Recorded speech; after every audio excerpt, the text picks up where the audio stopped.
It was a Saturday afternoon when everything changed. The sky outside was thick with clouds, and the gentle patter of rain created a rhythmic sound against the windows. I had promised to help Lily clean out her attic, something she had been putting off for months. At first, it was just an ordinary day. Boxes of forgotten Christmas decorations, dusty albums from childhood, a collection of broken toys that still held a strange kind of sentimental value. The air in the attic was thick with a scent of old wood and time. I sneezed twice and laughed when Lily teased me about having a fragile constitution. It was in the middle of sorting through a battered cardboard box marked high school that I found it. Hidden beneath layers of photographs and torn notebooks was a small leather-bound diary, deep brown with a gold clasp that was barely hanging on. It caught my attention immediately. I pulled it out carefully, wiping the dust off the cover. My thumb brushed across the name engraved on the corner in faded lettering, Lily Parker. Curiosity prickled at me. I turned to show her, but she was downstairs making us tea. I hesitated. Diaries were private. I knew that better than anyone. But something about the way the diary had been hidden away for so long made me wonder if Lily even remembered it existed. Telling myself I'd just hold on to it until I could hand it back to her, I slipped the diary into my jacket pocket and finished helping her sort through the rest of the attic. She came back with 2 steaming mugs of tea, her cheeks flushed pink from the chill, and we laughed and joked as we worked. The diary sat heavy in my pocket the entire time. That night, at home, the rain poured harder. It was the kind of rain that made the whole world feel smaller, cozier, like the universe had pulled a thick blanket over everything. Sitting on my bed, the soft glow of my bedside lamp filling the room, I pulled the diary out again. I told myself again that I shouldn't open it, that it was none of my business.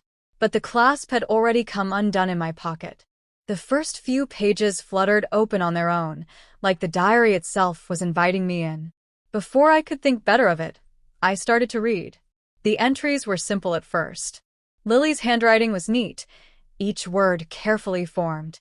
She had written about ordinary things, her math class struggles, her dreams of being an artist, little stories about her family's vacations, and her younger brother's mischief. But as I flipped further, the tone changed. She started mentioning me. At first just briefly, saw Jake today. He helped me carry my books. He always smiles like he knows a secret. Small moments that I barely remembered happening. Then, gradually, her feelings spilled out more clearly. She wrote about how she felt when I laughed at her jokes, how she would sometimes catch herself staring when I wasn't looking. She wrote about feeling her heart race when I sat too close, about memorizing the small freckles on my arms, the way my hair fell into my eyes when I was tired. I felt my throat tighten. I had never known. And there were entries where she poured out the ache of watching me date someone else. I had been with a girl named Amber for a while during our senior year, and reading Lily's words, raw, unfiltered, was like being punched in the gut. She had been right there beside me, hiding her heart while I unknowingly hurt her. Tears blurred my vision. I set the diary down, my heart hammering. How could I have been so blind? I thought back to all the times she had stayed up late helping me cram for tests, all the times she had listened to my endless rambling about life and dreams and fears, all the times she had simply been there when I needed someone most. And I had never once thought to look closer at her, to see what was right in front of me. The next day, I didn't even hesitate. I drove through the rain, the diary sitting on the passenger seat like a secret waiting to be confessed. My hands gripped the steering wheel tightly as I turned onto her street. The trees were heavy with water, their leaves dripping onto the sidewalk. Her house looked warm and safe, glowing softly against the gray sky. I climbed the steps to her porch and knocked, heart pounding. Lily answered the door in sweatpants and an oversized hoodie, her hair in a messy bun. She looked surprised to see me. Then her eyes dropped to the diary in my hands, and all the color drained from her face. "You found it," she said quietly. "I did." My voice was rough with emotion. I held it out to her, but when she reached for it, I pulled it back slightly. "Lily, why didn't you tell me?" She swallowed hard, arms wrapping around herself. "I was scared," she whispered. "I didn't want to ruin what we had. I thought I thought if you knew, everything would change. It has, I said, stepping closer. But not the way you're thinking. She looked up at me, her eyes wide and wet with unshed tears. I didn't think. I didn't need to. I kissed her. Softly at first, like a question. Her lips trembled against mine, and for a moment, she hesitated. Then she kissed me back, and it felt like the entire world shifted. The rain thundered around us, but inside her small, cozy house, it was warm and still. When we finally pulled apart, she laughed, breathless, brushing a tear from her cheek. "You're soaking wet," she said, her fingers tracing the damp collar of my jacket. "I had to see you," I said simply. We spent the rest of the afternoon wrapped in a blanket on her couch, drinking reheated tea and talking for hours.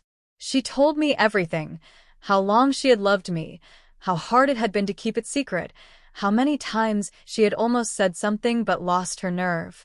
I told her the truth too, that somewhere deep down I must have known, must have felt it too but had been too scared or too blind to admit it. The weeks that followed felt like a dream. We were still us, but everything was different. There was a new electricity between us, a new tenderness. I found myself reaching for her hand without thinking, kissing her forehead when she yawned, sending her texts just to tell her I missed her smile. And Lily was radiant. It was like finally, after years of hiding, she could be fully herself with me. We had our first real date 2 weeks later, a simple dinner at a little Italian place downtown. She wore a blue dress that matched her eyes, and I couldn't stop staring at her all night. We laughed so much the waiter gave us weird looks, and by the end of the night I knew there was no one else I could ever imagine building a life with. But it wasn't all perfect. There were moments when fear crept in. What if it didn't work? What if we lost everything we had built over so many years? One night, after a particularly long day, we sat on the roof of her house, watching the stars emerge through the clouds. Lily leaned her head on my shoulder and whispered, "Are you sure about this? About us?" I turned to her, tucking a loose strand of hair behind her ear. "I've never been more sure of anything," I said. And I meant it. Our love wasn't a fireworks and dramatics kind of thing. It was quieter, deeper.